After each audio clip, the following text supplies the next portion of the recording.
से लेके 2007 के बीच में की गई। इस पंचवर्षीय योजना का लक्ष्य जो है 8% निर्धारित किया गया,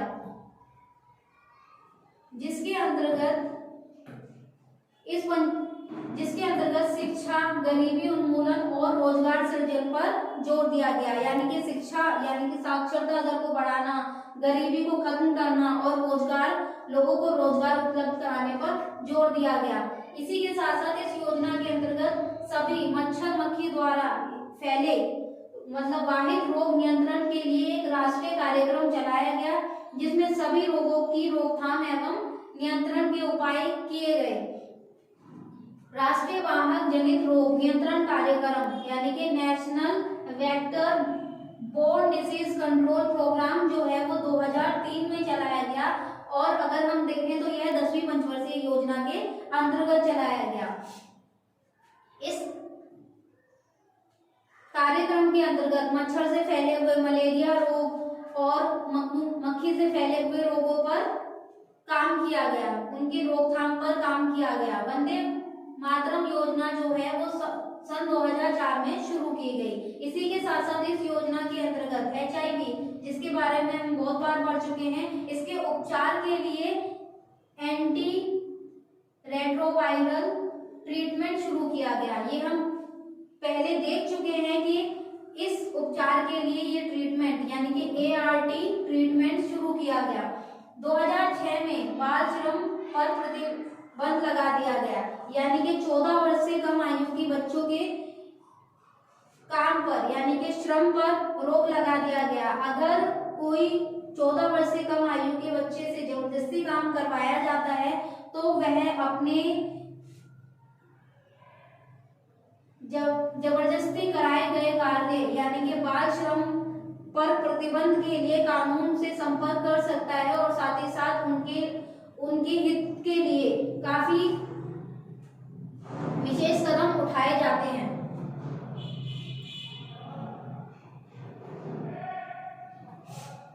नेक्स्ट हम देखें तो सन 2006 में महिला एवं बाल विकास विभाग को मानव संसाधन विकास मंत्रालय से अलग कर स्वतंत्र महिला एवं बाल विकास मंत्रालय बनाया गया। मतलब महिला और बाल विकास विभाग जो है एक विभाग था, जिसको अलग करके महिला एवं बाल विकास मंत्रालय बनाया गया। ये दो अलग अलग विभाग थे जिनको एक विभाग में कन्वर्ट किया गया। नेक्स्ट हम 11वीं पंचवर्षीय योजना के अंतर्गत देखेंगे। यह पंचवर्षीय योजना 2007 से लेकर 2012 तक चली, और पहले मैंने आपको एक आयुष शब्द का जिक्र किया था, जिसमें कि स्वास्थ्य संबंधी सारे रोगों को मतलब सारी उपचारों को एक ही शब्द के अंदर यानी कि एक ही स्वास्थ्य केंद्र पर उपलब्ध कराया जाना जो है इस आयुष मंत्रालय का महत्वपूर्ण लक्ष्य था, जिसमें हम देखेंगे जो कि 11वीं पंचवर्षीय योजना के तहत बनाया गया। इसके अंतर्गत 11वीं पंचवर्षीय योजना में स्वास्थ्य प्रणाली में आयुष पद्धति का एकीकरण किया गया, यानी कि उसको एकीकरण यानी कि जोड़ा गया, जिसमें उपचार के लिए वैकल्पिक चिकित्सा यानी कि जो भी हमारे पास विकल्प होते हैं चिकित्सा सुविधाओं के, उन सभी को एक ही चिकित्सा केंद्र में जोड़ दिया गया, जिसमें A Ayurveda, Y yoga, U यूनानी सभ्यता, S सिद्धा और H होम्योपैथी। इन पांचों प्रकार की वैकल्पिक चिकित्सा सुविधाओं को हम एक ही चिकित्सा केंद्र पर प्राप्त कर सकते हैं, और यह 11वीं पंचवर्षीय योजना के अंतर्गत लक्ष्य निर्धारित किया गया। इसी के साथ साथ हम देखेंगे महिलाओं में रक्त अल्पता यानी कि एनीमिया। एनीमिया एक रोग है जो कि खून की कमी से उत्पन्न होता है। हीमोग्लोबिन में जो है ये फैलता है, यानी कि खून की कमी से होने वाला रोग है। इसकी स्थिति को कम करने पर जोर दिया गया। इस पंचवर्षीय योजना में पर्यावरण स्वच्छता पर भी जोर दिया गया। यह रोग महिलाओं में ज्यादातर मात्रा में देखा जाता है क्योंकि महिलाओं में हीमोग्लोबिन की मात्रा कम हो जाने पर यह रोग उत्पन्न हो जाता है।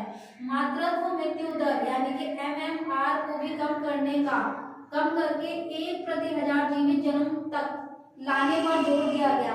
तो हम पहले भी देख चुके हैं कि मृत्यु दर को कम करने के लिए मातृत्व मृत्यु दर, शिशु मृत्यु दर, जो कि किसकी वजह से न्यूट्रिशन ना मिल पूरा पोषण ना मिलने की यानी कि न्यूट्रिशन ना मिलने की वजह से, और साथ ही साथ अपने स्वास्थ्य पर ध्यान ना देने की वजह से भी शिशु के विशेष अंग यानी कि पूर्ण रूप से डेवलप ना हो जाने पर जन्म मृत्यु दर जो है देखी जाती है। मृत्यु दर रेट पर जोर दिया गया, इसको कम करके 28% हजार जीवित जन्म तक लाने पर जोर दिया गया ताकि कम से कम शिशु मृत्यु दर हो। इसको ही बोलते हैं IMR। नेक्स्ट हम देखेंगे लास्ट हमारी 12वीं पंचवर्षीय योजना। 12वीं पंचवर्षीय योजना की अगर हम बात करें तो यह योजना 2012 से लेकर 2017 तक चली। इस पंचवर्षीय योजना में विकास दर भारत सरकार ने 8.2% रखी, लेकिन यह प्राप्त दर से 2% अधिक थी। सन 2014 में भारत को पोलियो मुक्त घोषित कर दिया गया।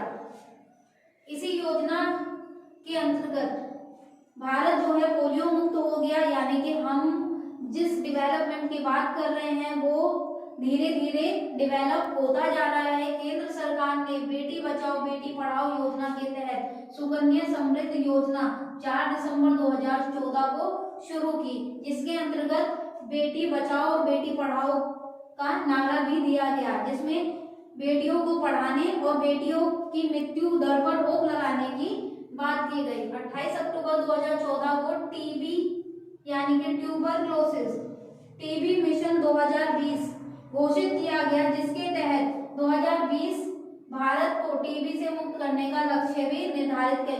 तो हमने पहले देखा था कि जो भारत के अंतर्गत ट्यूबरक्लोसिस के मामले बहुत ज्यादा यानी कि टीबी के मामले को लेकर हरियाणा सरकार ने भी एक विशेष कदम उठाया था।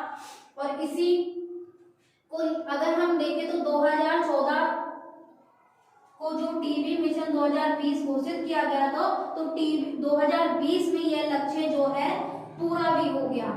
इसी योजना में अगर हम देखें तो जो निर्धारित लक्ष्य रखे गए थे वो साक्षरता स्तर को बढ़ाना था, संक्रामक और असंक्रामक रोगों की रोकथाम एवं फैलाव को कम करना था, सभी के लिए स्वच्छ पीने का पानी उपलब्ध कराना था, 3 वर्ष तक की उम्र के कम वजनी बच्चों की संख्या 23% तक कम करना था।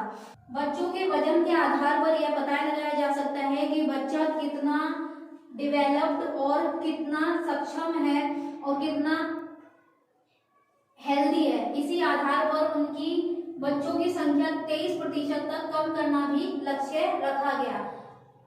इसी के अंतर्गत कुछ ध्यान रखने योग्य बातें हैं, जिसमें कि सन 1948 में भारत वर्ल्ड हेल्थ ऑर्गेनाइजेशन यानी कि वर्ल्ड विश्व स्वास्थ्य संगठन का सदस्य बना, यानी कि भारत जो है इसका सदस्य 1948 के अंतर्गत बना, जो हमने पढ़ चुके हैं। वर्ल्ड हेल्थ ऑर्गेनाइजेशन की स्थापना करी, तो भारत अगर पूछा जाए कब इसके अंतर्गत जुड़ा तो 1948 में इसके अंतर्गत भारत जुड़ा।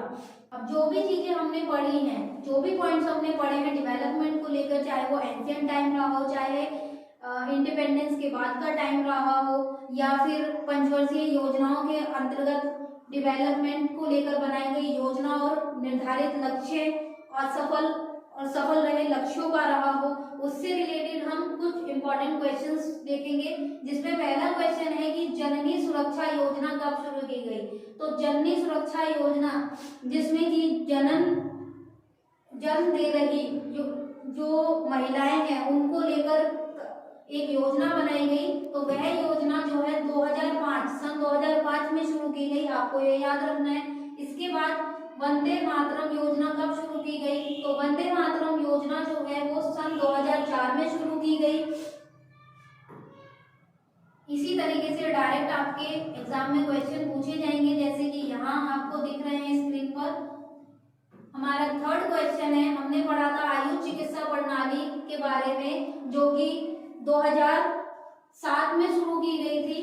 इनमें से कौन सा असत्य कथन है? तो इसमें हमें बताना है कि असत्य कथन के बारे में बताएं। तो परपोषी की प्रतिरोधकता रोग को प्रभावित करती है, परपोषी की जीवन शैली रोग को प्रभावित करती है, या पर्यावरणीय कारक रोग को प्रभावित करते हैं, या रोग होने के लिए हमेशा रोगाणु की उपस्थिति आवश्यक है। तो आपको पता है कि रोग होने के लिए रोगाणु का होना बहुत जरूरी है, और वो रोगाणु वायरस, जीवाणु, बैक्टीरिया किसी भी रूप में हो सकते हैं। नेक्स्ट क्वेश्चन की अगर हम बात करें तो निम्न में से कौन सा भौतिक पर्यावरण का भाग नहीं है?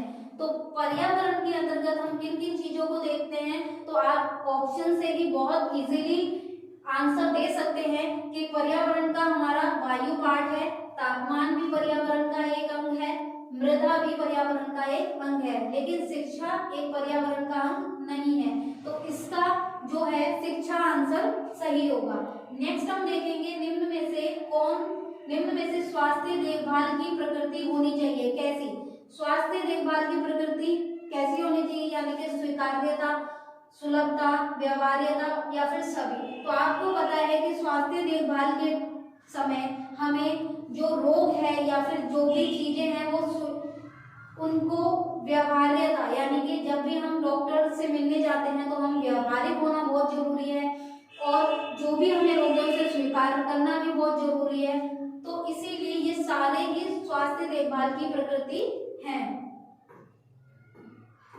नेक्स्ट क्वेश्चन की अगर हम बात करें, सामुदायिक नर्स को एक गर्भवती महिला के परिजनों को निम्न में से किस स्थान पर प्रसव कराने की सलाह देनी चाहिए? अब यहाँ पर एक शब्द है प्रसव। इस प्रसव का मतलब होता है जनन। तो यहाँ पर सामुदायिक नर्स को एक गर्भवती महिला के परिजनों, यानी कि अगर गर्भवती महिला के परिजनों को निम्न में से किस स्थान पर प्रसव कराने की सलाह देनी चाहिए? तो क्या घर पर प्रसव? नहीं, क्योंकि हर फैसिलिटी घर पर उपलब्ध कराना बहुत ही कठिन हो जाता है। स्वास्थ्य केंद्र तो बिल्कुल सही, स्वास्थ्य केंद्र के अंतर्गत ही हम एक गर्भवती महिलाओं को अच्छी तरीके से फैसिलिटीज दे सकते हैं, इसलिए वहां पर ही हमें गर्भवती महिलाओं के परिवारजनों को और उनको भी प्रसव कराने की सलाह देनी चाहिए। आंगनबाड़ी और पंचायत ऐसी जगहों पर भी नहीं देनी चाहिए, क्योंकि एक स्वास्थ्य केंद्र ही ऐसी जगह है जहां पर हम नर्स या फिर डॉक्टर्स या फिर विशेष प्रकार की सुविधाएं जो हैं उपलब्ध रहती हैं, इसलिए हमें जो है स्वास्थ्य केंद्र में प्रसव कराने की सलाह उनके परिवारजनों को देनी चाहिए।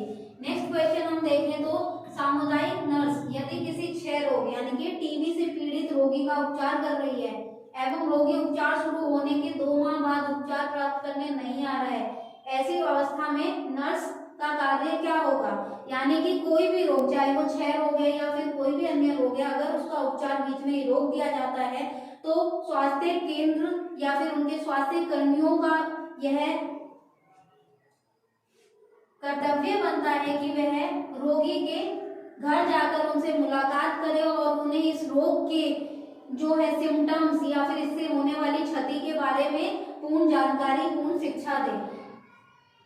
तो यहाँ पर ये जो ऑप्शन है आपको पहले ही दिख रहे होंगे, कोर्ट में या रोगी को कोर्ट में पेश करना, तो ये तो बहुत ही गलत है कि किसी भी रोगी को कोर्ट में पेश करके उसे और परेशान नहीं कर सकते। स्थानीय पुलिस को सूचित करना, तो इसमें पुलिस का भी कोई रोल नहीं होता है, या रोगी पर ध्यान ही ना दे, तो ये भी एक गलत ऑप्शन है। नेक्स्ट क्वेश्चन हम देखें, क्वेश्चन नंबर 9, यदि सामुदायिक नर्स के क्षेत्र में मलेरिया फैला हुआ है एवं नर्स गृह मुलाकात के दौरान किसी घर में बुखार से पीड़ित व्यक्ति को देखती है, तो इसमें नर्स का क्या कार्य है? यानी कि अगर एरिया के अंदर मलेरिया या कोई बीमारी फैली हुई है, तो अगर उसे उसके घर पे जाना है तो इससे उसे भी उस बीमारी से खतरा है, इसलिए नर्स का कार्य है। तो हमारा नेक्स्ट क्वेश्चन है क्वेश्चन नंबर 9, यदि सामुदायिक नर्स के क्षेत्र में मलेरिया फैला हुआ है एवं नर्स गृह मुलाकात के दौरान किसी घर में बुखार से पीड़ित व्यक्ति को देखती है, तो इसमें नर्स का क्या कार्य है? तो अगर नर्स को पता है कि वह व्यक्ति बुखार से पीड़ित है, या उस बीमारी से पीड़ित है तो उसका कार्य है कि वो उससे रक्त स्लाइड लेने यानी कि रक्त की जांच कराने के लिए या फिर क्लोरोक्विन गोली देने या फिर रोगी को उपचार के लिए स्वास्थ्य केंद्र पर बुलाने या फिर उपरोक्त सभी कार्य करने चाहिए। तो हाँ, इसका आंसर हमारा होगा उपरोक्त सभी, क्योंकि बुखार से पीड़ित व्यक्ति को सबसे पहले अपने रोग की जांच के लिए अपना ब्लड टेस्ट कराना बहुत ही जरूरी है और उसके लिए उसे स्वास्थ्य केंद्र पर जाना होगा। तो उस नर्स का कार्य है कि वह उस व्यक्ति को यह सूचना दे कि वह अपने पास के स्वास्थ्य केंद्र में जाकर पूर्ण रूप से अपनी बीमारी की जांच कराए। नेक्स्ट क्वेश्चन है, यदि नर्स अपने क्षेत्र में भ्रमण यानी कि घूमने पर एवं उसे रास्ते में घर में डायरिया से पीड़ित बच्चे की जानकारी प्राप्त होती है तो उस दौरान नर्स की क्या जिम्मेदारी है। डायरिया मतलब बच्चों में होने वाली एक बीमारी है जिसके अंतर्गत बच्चे जो हैं बच्चों के अंदर बार बार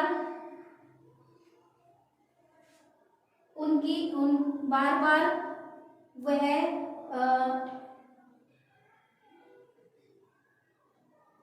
डायरिया एक इस प्रकार की बीमारी है जिसके अंतर्गत बच्चे जो है बार बार पॉटी जाते हैं और 3 से मतलब बहुत ज्यादा स्तर पर पतली पॉटी का आना एक बच्चों के अंतर्गत इस बीमारी की पहचान को बताता है। तो अगर ऐसे उसमें एक नर्स जो है एक पीड़ित बच्चे को देखती है तो उसका कार्य क्या है कि उसे ORS तैयार कर पिलाना चाहिए, रोगी को स्वास्थ्य केंद्र ले जाने की सलाह देनी चाहिए या रोगी का आंकलन करना चाहिए या उपरोक्त सभी। तो उपरोक्त सभी इसका सही आंसर होगा, क्योंकि अगर कहीं भी पहले क्वेश्चन में भी हमने देखा कि अगर कोई रोगी किसी रोग से ग्रसित है तो नर्स का कार्य है कि वो उसे उपचार केंद्र पर बुलाए। तो यहाँ भी उपचार केंद्र पर जाने की उसे सलाह देनी और ORS घोल से जो बार बार बच्चे की पॉटी का पीला आना या फिर बच्चे का बार बार एक ही दिन के अंतर्गत कई बार पॉटी करना या फिर 3 से 4 उसकी पॉटी के अंतर्गत पानी की अधिक मात्रा पाए जाने से बचने के लिए ORS घोल बच्चे को देकर या फिर रोगी का आकलन कर उसे बचाया जा सकता है, तो उसके रोग को ठीक किया जा सकता है। इसलिए उपरोक्त सभी इसका करेक्ट आंसर होगा। तो यहीं पर इन क्वेश्चंस के साथ आज की क्लास खत्म होती है। होप आपको समझ में आया होगा कि किस किस प्रकार से भारत के अंतर्गत डेवलपमेंट देखे गए और किस प्रकार से क्वेश्चंस पूछे जा सकते हैं एग्जाम के अंदर।